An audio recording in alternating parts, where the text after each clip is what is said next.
Welcome back, YouTubers. This is Inland Northwest Native News. I'm your host, Jeff Ferguson.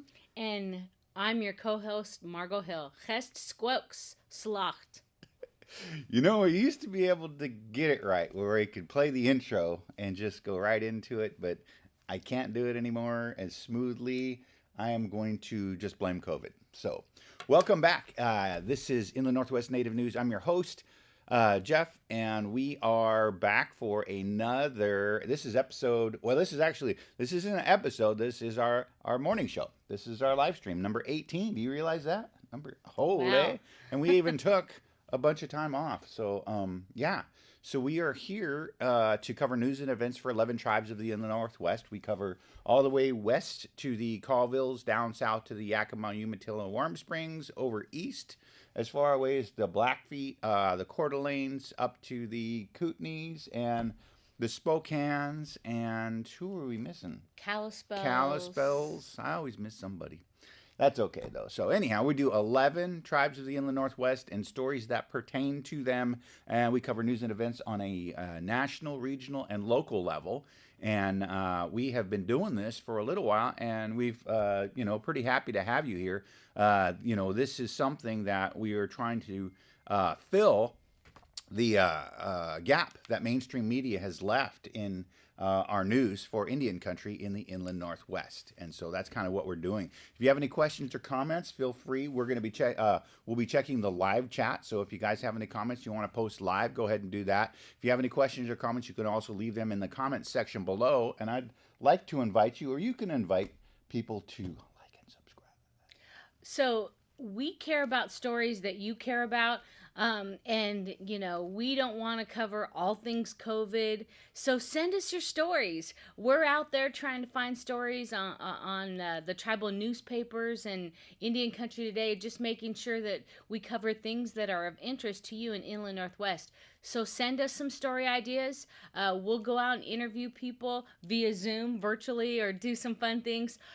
Also, just like and subscribe on the YouTube channel. Just click and get signed up, and then you'll get notifications when we go live. Yeah, so like for instance, today we sent out the notification last night. We'll send out another one on Wednesday. Sometimes we do updates depending on stories. We've had so many things happening. You know, it's a great day. It's a great time to be Indigenous. It's really exciting. We have things that are happening, rocking and rolling. Some of this stuff has taken hundreds of years to do. You know, we covered a story on the Chinook tribe who've been trying to get federally recognized, and after a couple centuries, might be getting after a couple centuries, they may be getting compensated for their land that was taken from them. And so that's pretty exciting. We also cover things regionally here throughout the Inland Northwest and on a local level through the Spokane area. So we're based out of Spokane, Washington. We are both Spokane tribal members. We also like to try to keep you updated on things that are relative to our sovereignty as Indian people. So we're constantly looking out for issues that threaten the sovereignty of Indian people. So yeah, so that's pretty much the gist of it. But that being said, I think we're going to go right into it. Do you have something you want to talk? Oh, I see. Yep, okay, go ahead. So It's just one of the stories I was pulling up. we're going to start out with a couple of national stories that we've been following. And the first one that we have, this is kind of, we're not trying to do a couple of things we're not trying to do. First of all, we're not trying to cover all things COVID because there's a million things out there. We're trying to cover things that are relevant to you. And then also, one of the things we really don't cover much or try not to cover at all is intertribal politics, stuff that goes in between tribes. So we're trying to kind of stay away from that stuff.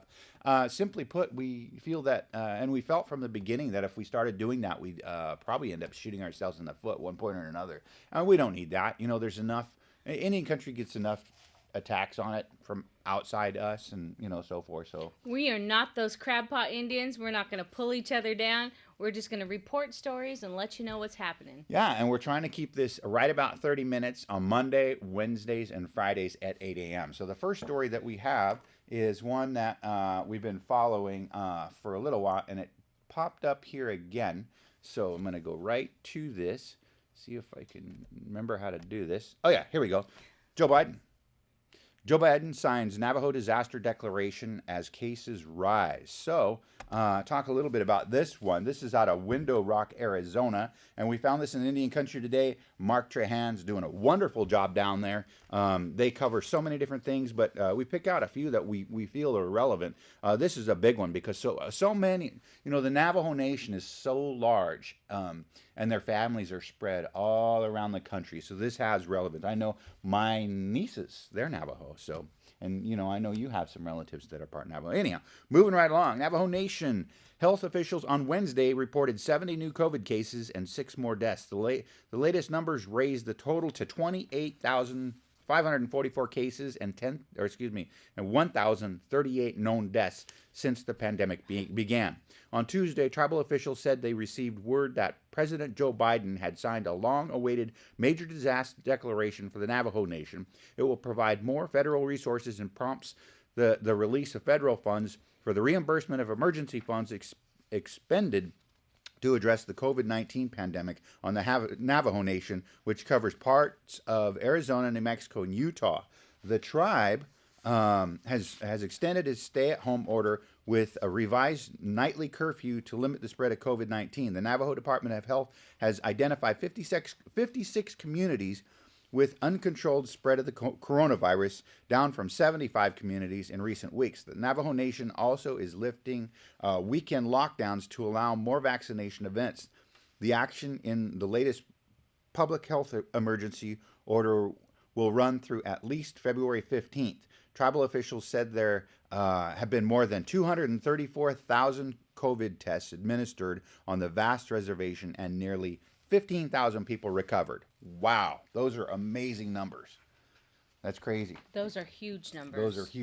Prayers out to the Navajo Nation. They just recently lost one of their former presidents, and our condolences to the Navajo people. It's a tough time across the nation, and it's nice to see that there was a disaster declaration, and so they're going to get some of the aid that they need. Also, Jeff, just recently, locally here, there was a major disaster declaration for Washington. We've seen here that FEMA announced federal disaster assistance has been made available to the state of Washington to supplement state, tribal, and local recovery areas in the affected areas by wildfires. We had huge wildfires here last year, September 1st through the 19th, 2020. They swept through our region because of the climate change. And we didn't have there was no federal designation by the previous administration to designate them as major disasters. You need a federal major declaration of disaster to be eligible for some of the funds. And so now that we're going to see some help coming to local towns, there were entire towns burned down, as well as local tribes. Yeah, it was kind of crazy. It's taken so long for some of this relief to come through. When we look at the Navajo Nation, they have had serious problems with the COVID issue for so long, and it's taken into a new administration. So here we are, a year after things got going, and at least 6 months after things, probably more like 8 months after things started getting really bad in the Navajo Nation. And then to see that go through is really cool, and to see these FEMA funds go through too. And so when you talk about the relief for like the firefighters and last year, I don't know if you guys remember that or not, but it was so bad. We were down on we're talking about this just yesterday. We were down on the Spokane arm of Lake Roosevelt, and we're out on Davy's boat, man, and we we're just cruising along, and we're not, 10 miles an hour, and the smoke was so thick. We had to turn around and head back. We couldn't see anything. We were afraid we were going to run into a rock or another boat or something, and that was from the fires. So those fires were devastating to a lot of communities. Like you said, entire towns were wiped out. So it's neat to see that some relief's finally coming through. So those are good things on our forefront. So definitely keep an eye out for more stories like that. So moving right along, I'm going to try to get this under control. We have this story here about, Deb Haaland. She's making news again.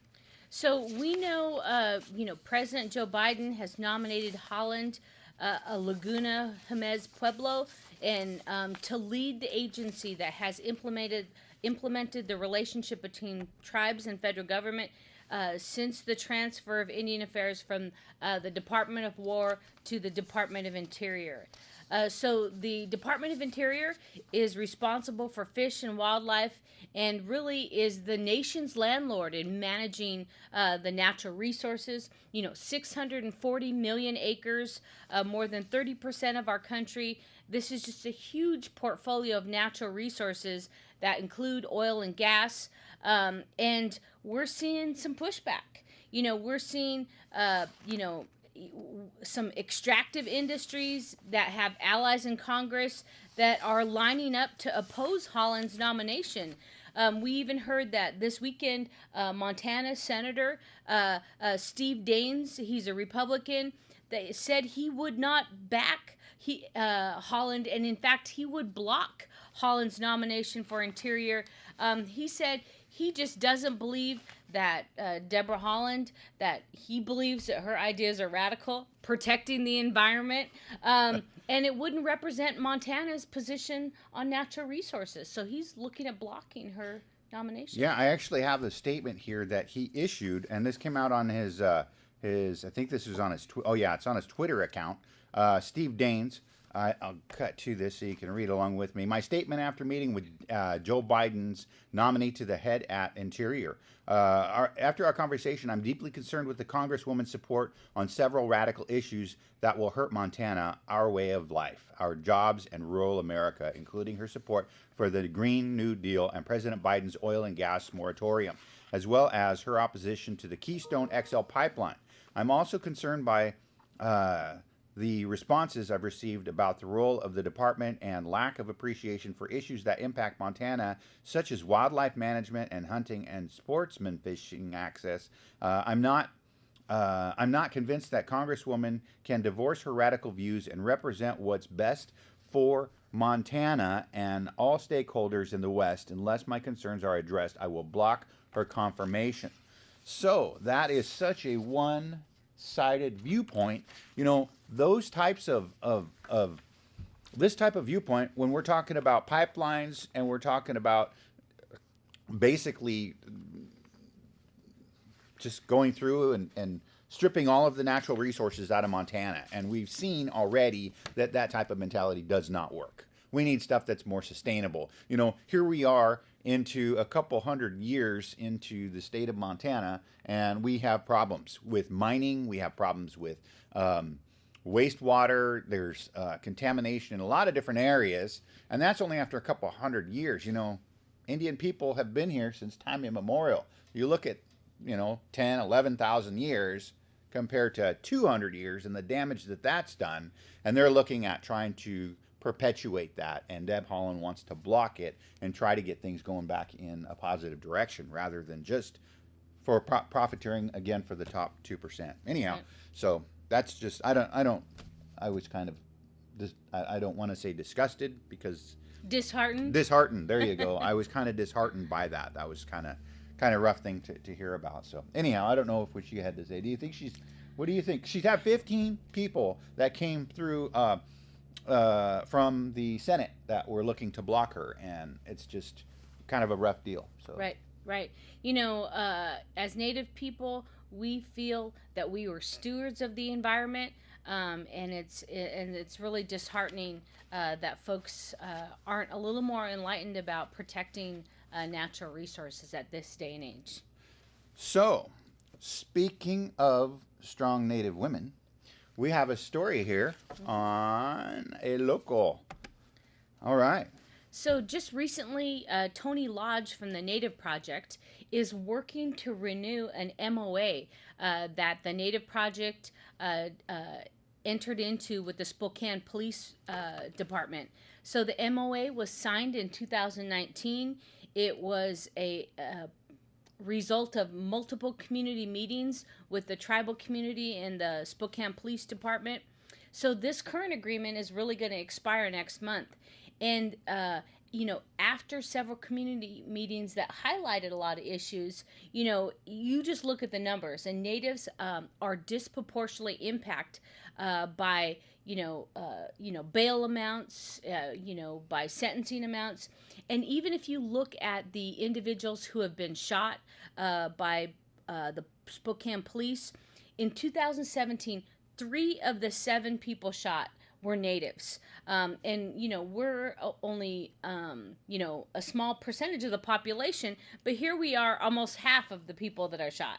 Yeah, I think I read 1.7% of the population in Spokane. I don't remember if that was city or county, but 1.7% of the population. And so to go from 1.7 to, like you said, nearly half the people shot, that's just huge. That's and 3 of the 7 that were shot in 2017, as I mentioned, they were native. Only 1 survived. And so the Native Project, Tony Lodge, is working on this MOU, Memorandum of Understanding, with the Spokane Police Department to improve relations, to reduce the number of, if it's people think it's racial profiling or whatever it is. The tribal communities are taking initiative to move forward and meet with the Spokane Police Department and resolve some of these issues. Now, it's hard to prove what the actual numbers are, but for 2019, 2020, not 1 native was shot. So we're thinking that this MOU is effective. Yeah, that's great. Kudos. I raise my hands to Auntie Tony for all the work she's done for decades and decades, trying to hold people in positions of power accountable for all sorts of things, whether it's in education, whether it's in law enforcement, whether it's in City Hall. She's been doing it for a long time. She's got her finger on the pulse of our community here and trying to keep an eye out for injustice and calling them out on it. I've been to some of the meetings she's had over there at the Native Project, and some of them got kind of heated, but they were right on point, and instead of messing around with all this bureaucracy, we got right to the facts of the matter, and things got done, and that was really neat. And this is one of those things that got done, so it was pretty cool. She says before there was George Floyd, this was happening right here in Spokane. Consistently over the years. I have other friends. We know of folks, that have been assaulted, and we want a safe community. For everybody. So we want to work directly with the Spokane Police Department. We appreciate their efforts, and we appreciate the Native Project. Yeah, so that being said, I think we should move into another regional story that we have here, and this is a big one. This is on the Columbia River. So, the Columbia River dams. Now, I cannot see that, top of that. I thought it was going to pop out there a little bit better than it did, and I'll see if I can pull this up, the headline, just real quickly, because it's a good headline. And here we go. It says, GOP Congressman pitches $34 billion plan to breach Lower Snake River dams in new vision for the Northwest. Now, this is kind of, this is an interesting story. So as we all know, they've been working on the Columbia River to breach the dams down there, more specifically on the Snake River portion of the tributaries, and this one is huge. So I'm just going to read through this a little bit. This comes out of the Seattle Times. Linda Mapes did a really good job on this story. She's an environmental reporter for the Seattle Times, and she writes, for nearly 3 decades, the region has been stuck in unending litigation and spiraling costs as salmon in the Columbia and Snake Rivers decline toward extinction. But in a sweeping $34 billion proposal from an unlikely source, at an auspicious moment comes a chance for a fresh start. Could Congressman Mike Simpson, a Republican from a conservative district in eastern Idaho, have launched a concept that will forever alter life on the Columbia and Snake? And finally, honor tribal treaty fishing rights in the Columbia Basin. This is a really good article. We're going to leave the links in the comment section below. It goes on to state, his proposals include removing the earthen berms adjacent to all 4 Lower Snake River hydroelectric dams to let the river run free to help save salmon from extinction while spending billions of dollars to replace the benefits of the dam for agriculture, energy, and transportation. Such a colossal proposal coming from a relatively unknown Republican is a shocker and the delegation is already giving it a look. All 4 Democrats, senators from Washington and Oregon issued a joint release Friday evening stating all communities in the Columbia River Basin and beyond should be heard in efforts to recover the Northwest's iconic salmon runs while ensuring economic vitality of the region. Any process needs to balance the needs of the community in the Spokane River, be transparent, be driven by stakeholders, and follow the science. So, that being said, we have an Idaho Republican representative that has gone in and put this proposal through. And in response to that, we have Representative Kathy McMorris Rogers. She's turned around and put on a statement in staunch opposition. These dams are the beating heart of Eastern Washington, she said.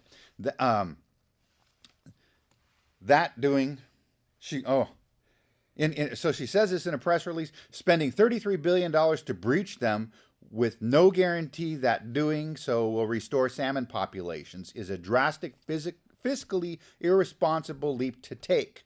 Washington's 3 GOP House representatives also mentioned that joined with the representative from Idaho on a proposed resolution supporting existing hydro dams and seeking expansion on hydropower in the region.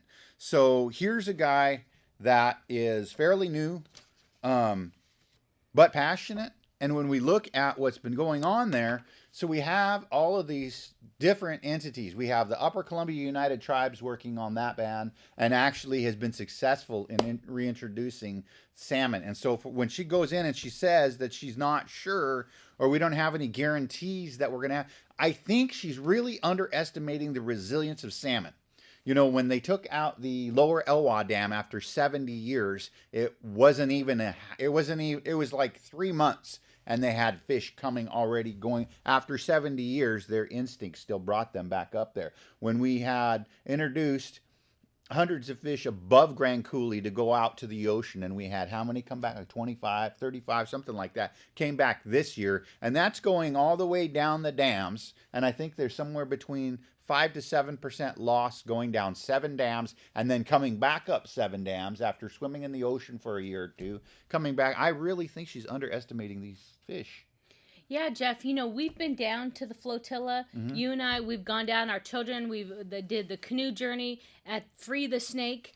You know, the Nez Perce, the tribal forces have combined with, local non-native organizations for kayaking, fishermen, and everybody agrees that those dams can be removed, that they're not harnessing much energy, and it's a lot of pristine environment and tributaries that could really contribute to salmon revitalization. And so when we look at this, it kind of goes back to what we were saying back in October and November.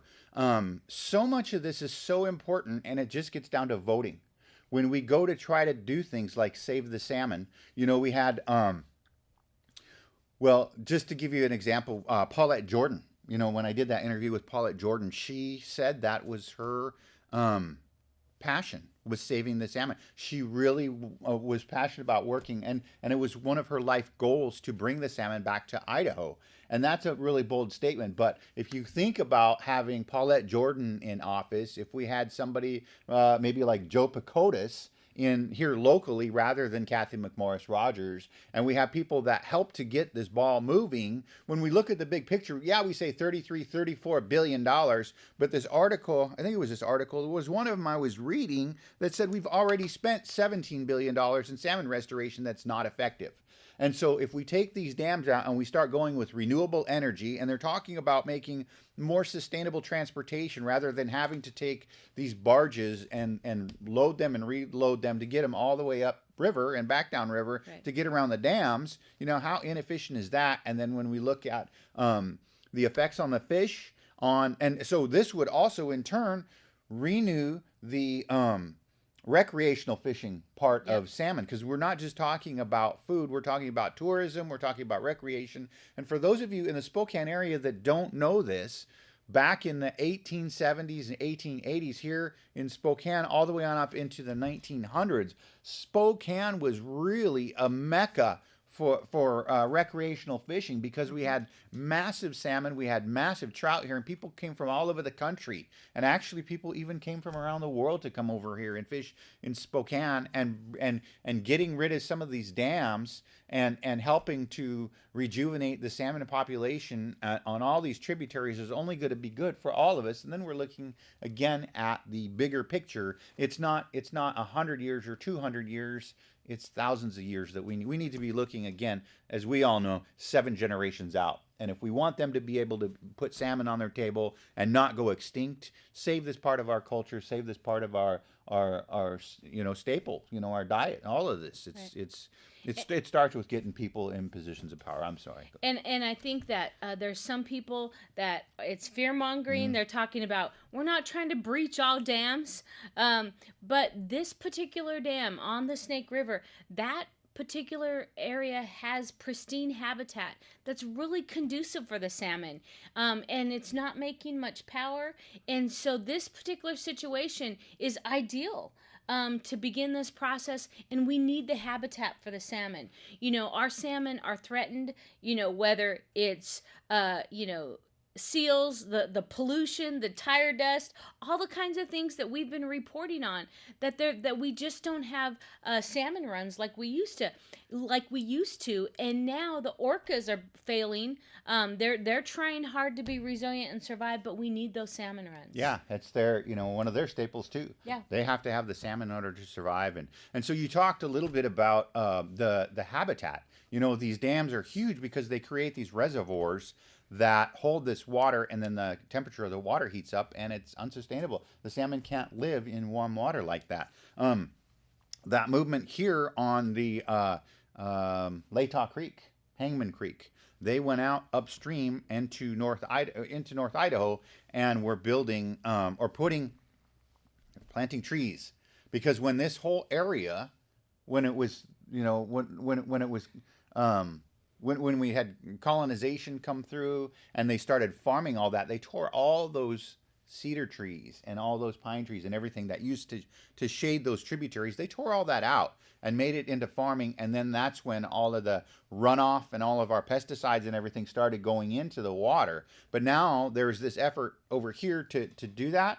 And it's not something that we can do on our own as Indian people. We know that. It's not something that we can do with all of this opposition. So again, it goes back to voting people in power that are non-native allies that can help us get the things done that we need to get done. And really, that's kind of what it boils down to. Otherwise, we're just button heads. And we can do that through this administration, through the next one, all of them. We just need to help try to get the right people into positions of power. So we got a comment here from Irv. He chimed in, and I saw this too. So we got coming up here, we have it's the first interview I had seen, is Kathy McMorris Rogers coming up on Crem 2 News at 6 p.m. on Wednesday. And she's going to be talking specifically about her position on the attacks at the Capitol building and why she's been endorsing, why her viewpoints are the way they are. So I highly encourage you to tune in and check that out. I think I'm going to try to set some time aside, and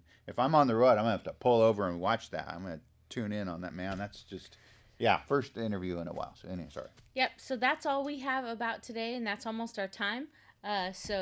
Jeff, I don't know if you have any final sign-offs, but folks, we want to bring news that's important to you, so please send us some story ideas or links. We want to hear from you and what's important to you, so go to YouTube, like and subscribe, join us, send us stories. Is that a picture of the map of the... It is. All right. Those are the dams that they're talking about taking off the Snake River. I'm sorry. That's okay. I got off on a tangent. I was like, preach it, brother. It.